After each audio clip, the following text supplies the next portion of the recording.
I think somewhere between slightly concerned and panic mode. I would say very concerned.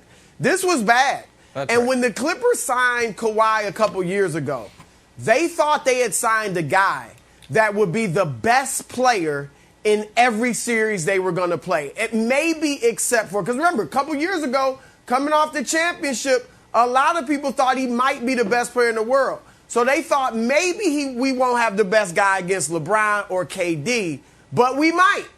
And instead, they're in 3 playoff series now. This is their third. He has not been the best guy in one of them. Luka Doncic outplayed Kawhi and Paul George. Luka Doncic is better. And they tried everything. Yep. They switched everything. They put several players on him. They double-teamed him. And Luka just schooled him just like he did last year in the first round of the playoffs. And Kawhi Leonard is 29 years old. He should be right in his prime. He's a 6-time all-defensive player. It bothers me that Kawhi is not guarding Luka more. And I get that they're running pick and roll and getting the switch and Luka gets someone else on him.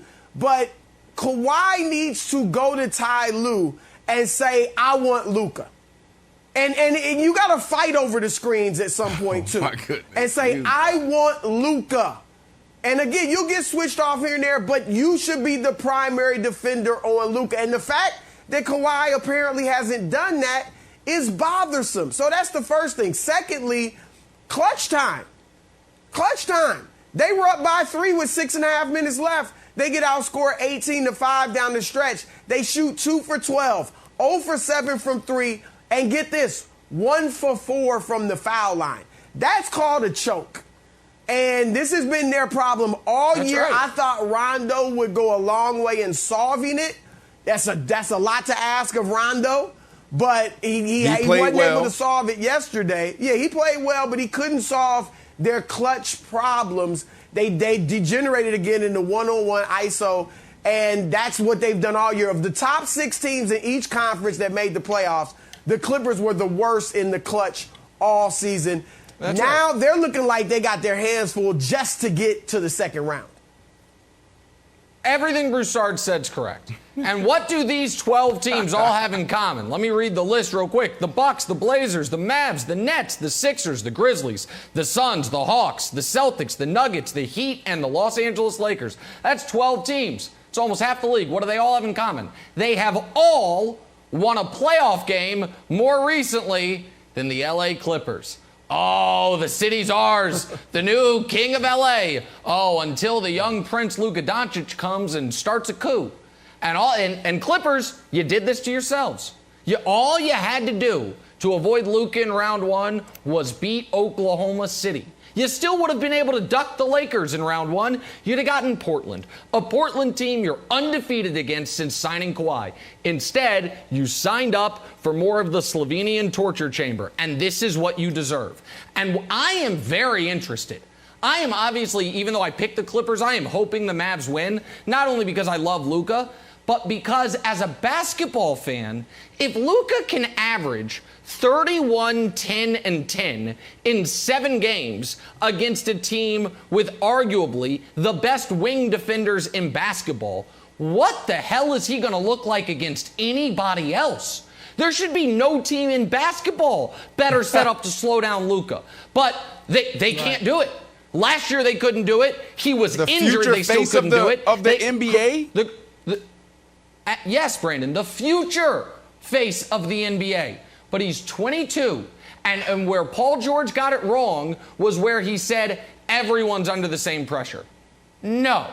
The Clippers are under more pressure in the first round than any team in the league. If they lose in round 1, Brandon, guys are getting traded, guys are getting fired. That's a fact. So they have a unique pressure on them that is specific to them more so than any other team in basketball right now. Let me balance this conversation out, and hopefully my boy Wilds goes with me.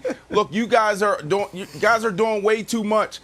For you guys to go back to the bubble and talk about, the Clippers, their stats, and who this team was. You can't even go back there. They didn't want to be there. That's why they didn't show well last year, because they didn't want to go. They were the first team that stood up and said, we don't want to be there. So that's why they performed the way they did. This is a different team. Ty Lue came in, totally transformed this locker room, totally transformed this team. You had Kawhi Leonard playing back-to-backs. You had him finally stepping into his leadership. Paul George played well this year. This is nothing but a really good playoff game. So, if anything, the Clippers fans should be feeling disappointed, not panicked. It's not that serious. Luka is the future face of the NBA. Wilds, come on, man. This dude played phenomenal, but last night that was a good game. It was all back and forth from the beginning. The first quarter, the Clippers played terrible. And then they came back in the second quarter and balanced it out. And then the third quarter was just a phenomenal quarter to watch if you were a basketball fan. And yes, you guys are right. In the clutch, which starts around 5 minutes, not 6 minutes, Chris, they didn't show well the Clippers. That's all you got? Oh, well, Brandon. That's all you got? Yeah. If they're I believe it's like 4 team, minutes and 30 seconds is clutch. Yeah. The results should feel a little bit different. So, Broussard, I want to ask you a question about Kawhi on Luka. Because Ty Lue knows that Kawhi is a good defensive player. Chauncey won championship on defense alone.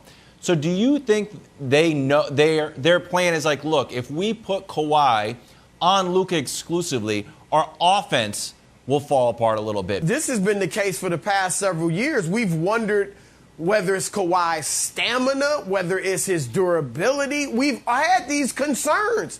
And like I said, he's 29 years old. I shouldn't have to worry about you can't go hard on both ends of the floor. A lot of his great years defensively in San Antonio, he wasn't the guy offensively. Right. You know, he had Duncan and all those guys around him to help offensively. Toronto, you had a lot of other good defenders around you as well. And that was just an odd season. And so I hear you, Wilds, but it's a shame if indeed that's the case. Because he's 20. He's not LeBron's age. All right? He's 29 years old, for goodness sake. And he hadn't played in 9 days. He hadn't played in 9 days. Remember we're resting him against the Rockets and the Thunder because we just want to be fully healthy. Because we want the guys to be fully healthy while Luka makes them barbecue chicken the entire game. Listen, Brandon is right about how the game went. The problem is this has been the Clippers' story all year and dating back to last postseason. Right. They can't close. They get tight. They can't get the stops they need, and they can't get the buckets they need. And you guys laughed at me when I made this point about the Clippers during the regular season, but I will make it again here. They finished this year the second best high-volume three-point shooting team in NBA history. The second best three-point shooting team in NBA history.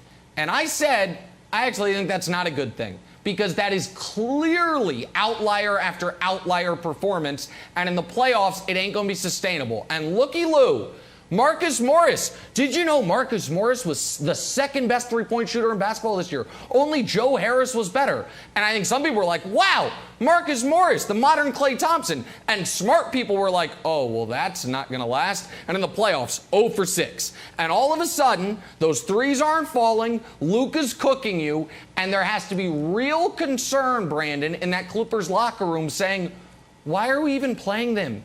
We could have been the 3 seed. We were that afraid of the Lakers. Simple, look at the Lakers right now. Like, okay, they should have been the 3 and been playing the Blazers.